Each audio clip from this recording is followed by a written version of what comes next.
Doutor Bruno, bom dia. Estou aguardando aqui a minha convidada. O senhor Caio, daqui a pouquinho vai estar conosco também.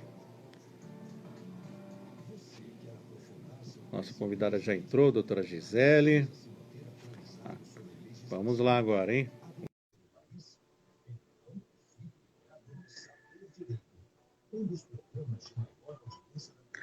Olá, tudo bem? Gisele, finalmente. Tudo bem? Bom dia, tudo bem, tudo bem. Vocês me ouvem bem? Prazer em conhecê-la agora visualmente. A gente só se fala, né? Prazer é todo meu. Vamos lá? Podemos? Está travando, né? Podemos começar. Vocês estão me Ah, ouvindo tá. Aqui bem? deu... Eu estava tentando botar o fone. Tô E ouvindo vamos. bem. Deu uma travadinha no seu vídeo aqui, mas tudo bem. Vamos lá. Tá travando. Deixa um break aí, qualquer coisa. Eu vou botar Vamos lá, que tá dando umas travadas no seu vídeo, tá?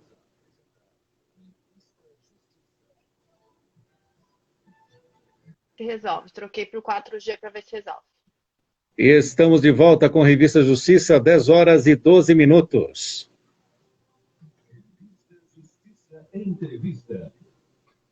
E o governo federal publicou o decreto 10.410 de 2020, que muda regras de aposentadoria.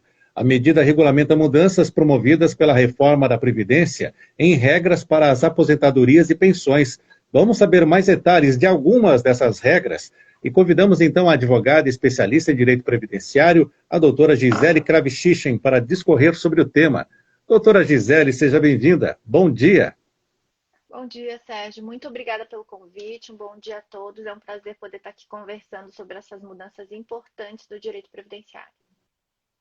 Então vamos lá. O que a senhora pode destacar logo de início que vem preocupando as pessoas que procuram a senhora para falar sobre esse decreto?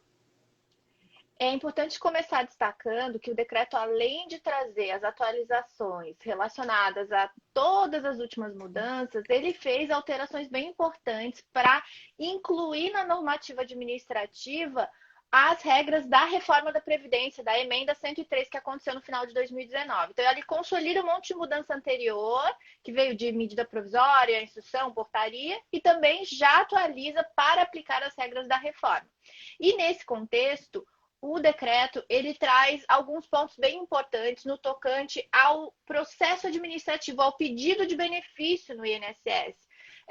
Agora, não cabe recurso se o INSS pede documentos e a pessoa não junta a documentação. Então, fica ainda mais importante fazer um bom pedido administrativo bem instruído, porque se o INSS faz o que a gente chama de carta de exigência e a pessoa não responde, mesmo que não tenha, ela tem que responder dizendo, olha, eu não tenho este documento, para que daí a gente tenha a garantia de que vai ser analisado o que a gente chama de mérito, ou seja, o efetivo pedido, senão o servidor pode extinguir o processo sem analisar pelo não cumprimento da carta ou pela não entrega da documentação. E nesse caso não vai caber recurso, vai ter que entrar com um novo pedido. E daí fica sem atrasados, né? Ou vai acabar tendo que estabelecer uma nova data de início desse benefício. Nesse contexto também, tem a questão do início do pagamento quando você junta novos documentos durante o processo administrativo. Se a pessoa não juntar logo no protocolo inicial, logo no pedido inicial e ficar juntando durante o processo esses documentos, ela não vai receber atrasados desde o pedido lá inicial, ela vai receber atrasados desde a data da juntada desses documentos, se a concessão for relacionada ou se esses documentos forem muito importantes. Então, isso muda bastante a realidade do procedimento administrativo de requerimento de benefício. É importante as pessoas ficarem atentas. Temos aí, então, uma alteração de data de início do pagamento dos casos novos, no caso desses novos documentos. Dos novos documentos, exatamente. Se a pessoa juntar documento novo no meio do processo administrativo, antes o INSS pagava desde o pedido.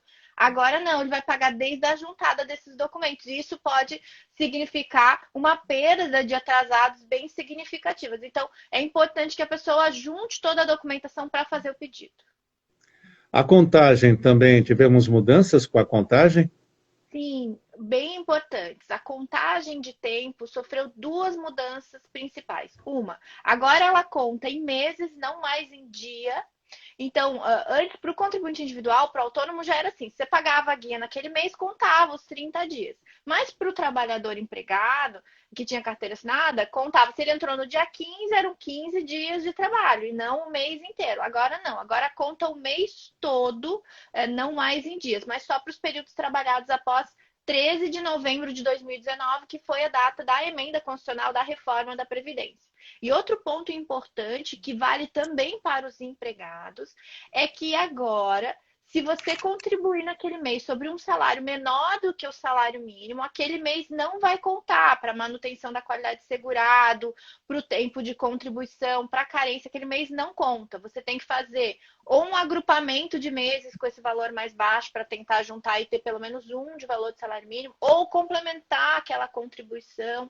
E isso é bem importante para quem tem a carteira assinada no meio de um mês, porque aquele primeiro salário, ele é descontado do INSS, mas talvez pela quantidade de dias trabalhados, ele seja inferior ao salário mínimo. Nesses meses, não vai contar se a pessoa não fizer a complementação ou se depois não tentar agrupar ali ou pegar o excedente de um mês e botar para esse, porque ele vai ter que, todos os meses, para serem contados, vai ter que ter pelo menos igual ao salário mínimo, o salário base de contribuição. Nesse caso em que a pessoa recolheu menos que um salário mínimo, independente do tempo que isso aconteceu, dá para hoje fazer um depósito para compensar uma contribuição de anos atrás? Para os empregados dos períodos antes de 2019, de 13 de 11 de 2019, essa contagem existe. A mudança afeta eles mais agora. Mas para os contribuintes individuais, os autônomos, essa regra já era exigida. Então, sim, pode ser feito o recolhimento. O decreto já cria o procedimento de complementação, de agrupamento e também de utilizar saldos extras de uma outra contribuição para esta daqui, né? Então, um mês que ele tem a contribuição acima do salário mínimo, ele pode pegar o que sobrou lá e somar esse daqui. Esses procedimentos estão previstos para períodos posteriores à reforma, mas muitos têm entendido que, para o contribuinte individual em especial, também abarcariam períodos anteriores. E você que está acompanhando essa entrevista também tem alguma dúvida, pode enviar aqui pelo Instagram, pelo WhatsApp da Rádio Justiça, 61999-758140. E sobre a possibilidade de aposentadoria contando o tempo rural e urbano, o que mudou agora com esse decreto, hein, doutora Gisele Krapchichen? Então, Sérgio, a mudança é bem interessante e favorável aos segurados. Antes a gente tinha muita discussão. Em 2008 houve uma mudança positiva que disse que o tempo rural poderia ser usado para carência, para aquele mínimo de contribuições para quem se aposentava também com o tempo urbano. Só que o INSS e até a reforma entendia normalmente que era para quem estava no meio rural no momento da aposentadoria. O decreto vem a trazer uma isonomia, uma igualdade nessa aplicação. Então, você pode somar tempo rural com tempo urbano para se aposentar tanto no campo quanto no meio urbano, somando ali para você ter os 15 anos de contribuição, né? Então, essa soma que a gente chama de aposentadoria por idade híbrida, aposentadoria híbrida, que soma o tempo trabalhado no meio urbano com o tempo trabalhado no meio rural, ela fica mais garantida, mais possível com esse decreto, através dessas mudanças que a gente teve, que então traz essa norma favorável aos segurados. E a aposentadoria especial, como ficou com o decreto? A aposentadoria especial foi uma das mais prejudicadas com a reforma da Previdência, né? Ela passa a ter nas regras novas idade mínima, não pode mais ser convertido o tempo especial trabalhado após 13 de 11 de 2019. Então, ou a pessoa vai ter uma aposentadoria toda especial, ou aquele tempo não vai contar mais para ela. E uma coisa bem negativa que aconteceu com o decreto, isso não estava na emenda constitucional, e isso está sendo bastante discutido pelos estudiosos da matéria, é que o decreto tirou uma garantia dos trabalhadores que estão expostos a agentes cancerígenos. Antes do decreto, não da reforma, antes do decreto, então, quem trabalhava num ambiente que tivesse agente cancerígeno, mesmo que usasse equipamento de proteção individual ou equipamento de proteção coletiva, por existir aquele agente ali, ele já estava enquadrado como aposentadoria especial. E agora o decreto diz que não há essa presunção. Se o equipamento de proteção individual for considerado eficaz para eliminar, né, ou para amenizar os efeitos desse agente cancerígeno, essa pessoa vai ter que provar, então, que aquele EPI não foi entregue, ou que aquele equipamento não era suficiente, né? Não há mais essa presunção, e isso acaba prejudicando bastante os trabalhadores que estão expostos a agentes cancerígenos no seu ambiente de trabalho. A proteção anterior era bem melhor. Agora fica a responsabilidade do empregado de ter que provar que esse equipamento não existia ou não era suficiente para protegê-lo durante a atividade. A senhora acredita que teremos até questionamentos sobre a constitucionalidade desse decreto aqui no STF? Bastante. Eu entendo que a gente vai ter bastante discussão, tanto em razão da emenda 103, que trouxe um monte de modificação, mas o decreto ele foi muito além em diversos pontos do que a reforma. Ele restringiu direitos que a reforma não fez, inclusive nessa questão do agente cancerígeno. E nesse contexto, há possibilidade de discutir a inconstitucionalidade dele, né? O decreto ele vem para regulamentar, ele não vem para restringir, ele vem para só facilitar a interpretação, mas não para criar novas regras, em especial não criar novas regras que possam prejudicar os segurados. Nesse caso, então, o decreto ele acabou legislando sobre algo que já tinha sido legislado, definido antes com os parlamentares. Exatamente, e ele criou de forma mais governamental certas interpretações e certas restrições ao exercício do direito que não existiam na emenda. A emenda ela surgiu no projeto, ela era bem maior do que efetivamente foi passado, houve bastante retirada de restrições, ali a gente teve alguns benefícios que não foram afetados. Um exemplo dessa questão de restrição que ele traz é da aposentadoria da pessoa com deficiência. A reforma deixou bem claro que o cálculo dela seria com base na Lei Complementar 142. Mas o que o decreto vem a dizer é que não, é que vai ser com base nas regras da emenda, que vai ser com base no 100% da média. E isso traz prejuízo no cálculo. O decreto foi muito além da reforma em alguns pontos e isso, sem dúvida, vai gerar judicialização. O que vai contrário ao movimento que vinha sendo feito da desjudicialização, né? Tentar diminuir as discussões. Agora, com uma nova regra e da emenda, e depois com um decreto que vai muito além e restringe muita coisa, a gente vai ter um aumento considerável de discussões na justiça, que até estão um pouco mais tranquilas no momento, porque o INSS ainda está tentando conceder os benefícios com essas novas regras. Ainda não houve um esgotamento da fila. A gente tem benefício desde 2019, aguardando análise na via administrativa. Então, a hora que essas negativas começarem a sair, ou que esses cálculos começarem a sair de forma mais significativa em valores inferiores ao que seria interpretado devido, isso vai bater a porta do judiciário, sem dúvida, vai aumentar as ações previdenciárias. Vamos a uma pergunta que chegou aqui da Vânia Cosmo. Ela pergunta, quem já está trabalhando em atividade especial também será alcançado por essa nova regra quanto à idade e ao cálculo do benefício? Obrigado, Vânia. Oi, Vânia, então. Sim, se não implementou os requisitos, porque como é que funciona o direito adquirido? Ele não é um direito a regras, ele é um direito que você incorpora ao seu patrimônio se você implementa os requisitos para o benefício. Então, quem até 13/11/2019 estava trabalhando em atividade especial e cumpriu os requisitos lá, os 25 anos, por exemplo, de tempo todo especial e conseguir provar isso, mesmo que requeira depois, vai ter direito às regras antigas. Quem não cumpriu, tem duas opções. A regra nova, que é a regra transitória, que fala em idade mínima e tempo fixo, né? Então, 25 anos... não é pontuação, então 25 anos e mais idade, mas tem aposentadoria de 20 ou de 15 anos de contribuição.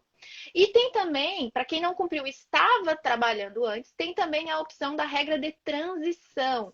A regra de transição da aposentadoria especial prevê uma pontuação, prevê os 25 anos de tempo especial, mas prevê uma pontuação também, que envolve idade e tempo de contribuição, inclusive tempo de contribuição normal.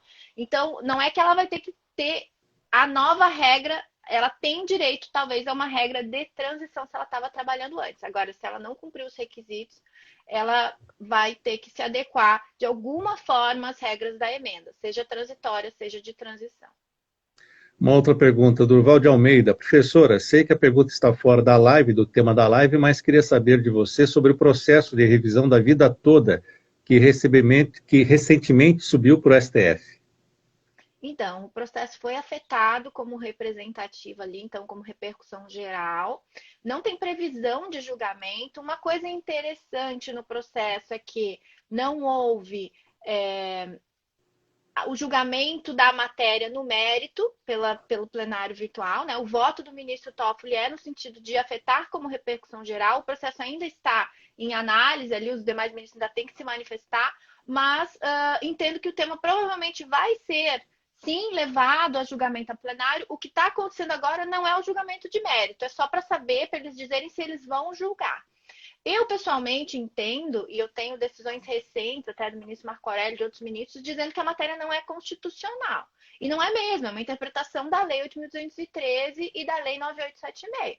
Mas a justificativa do voto do ministro Toffoli é no sentido de que, por ser uma questão financeira muito importante, que talvez venha afetar economicamente o governo, o tema deve ser analisado pelo STF. Agora a gente vai ver o que os ministros do Supremo vão dizer, se eles vão concordar ou não com essa afetação, e se houver a concordância, vai então a plenário, sem data definida, para se julgar o mérito, se é devido ou não o cálculo com períodos antes de 94 ou se vai ficar como o INSS fez, que é só com períodos posteriores a julho de 94.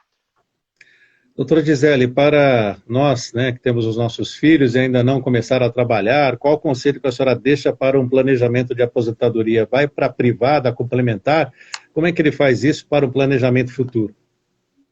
Então, é muito importante a gente cuidar, sim, tanto quem está entrando no mercado de trabalho, quanto quem está já com, sei lá, 10, 15 anos de mercado de trabalho, para começar a pensar na sua aposentadoria. O planejamento previdenciário, ele é importante. Meu filho, por exemplo, ele tem uma previdência complementar desde os 4 meses de vida.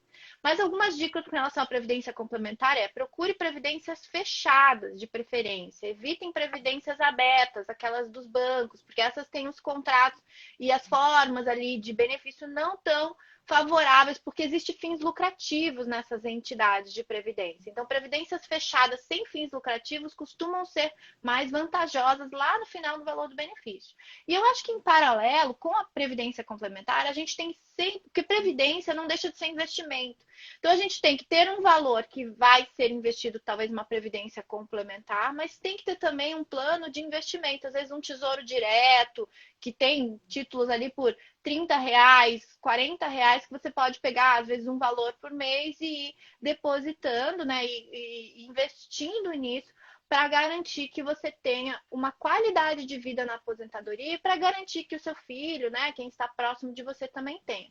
Lembrando, né, para quem tem filhos, da contratação, ou de analisar a necessidade da contratação de pensão por morte, de aposentadoria por invalidez. Então, não pensar só no benefício programável, mas tem os benefícios de risco que são importantes para quem, principalmente, né, para a pensão, para quem tem alguém que dependa economicamente dela. E para fechar rapidamente, vou aproveitar a pergunta da Sofia Silva sobre a aposentadoria especial. Se a senhora acha injusto não ter um pedágio para quem já tinha 23 anos em 13 de novembro de 2019. Muito, sim. Eu acho que a aposentadoria especial ficou de fora dessa regra específica, né? De possibilitar pagar um tempo a mais, o pedágio dos 50%, ou até que fosse de 100%, mas para atingir as regras anteriores, para ter direito a uma aposentadoria mais digna e mais rápida, porque o problema da aposentadoria especial é que o segurado está exposto a um ambiente nocivo à sua saúde, com possibilidade de nocividade, e a insalubridade, ela é cumulativa, né? A periculosidade tem mais a ver com risco de acidente, mas a insalubridade, ela é cumulativa. Então, às vezes, você não tem um efeito hoje, mas daqui a 10 anos, ou 5 ou 10 anos a mais que esse trabalhador ficar no mercado, trabalhando naquele ambiente nocivo à saúde, ele pode sim ser prejudicado. Então, estabelecer uma idade mínima e não viabilizar uma regra de pedágio, como foi feito para aposentadoria por tempo, esquecer da aposentadoria especial naquele momento, faz com que esses segurados possam sim ser bem prejudicados, inclusive, né, vindo a risco de óbito ou de uma aposentadoria por invalidez por continuar nesse ambiente nocivo à saúde deles. Muito bem, tivemos outras perguntas aqui que ficam sem respostas por enquanto. Agradecemos a participação das pessoas aqui pelo Instagram e conversamos na Rádio Justiça sobre o decreto 10.410 de 2020 que muda as regras de aposentadoria. Falamos sobre isso com a advogada especialista em direito previdenciário Gisele Kravchichen. Doutora Gisele, obrigado por estar conosco aqui na Rádio Justiça, nessa live também, que vai ficar disponível depois no Facebook do Revista Justiça, e até uma próxima. Muito obrigada pelo convite, Sérgio. Até uma próxima. Um bom dia a todos. Muito obrigado. Agora 10 horas e 31 minutos.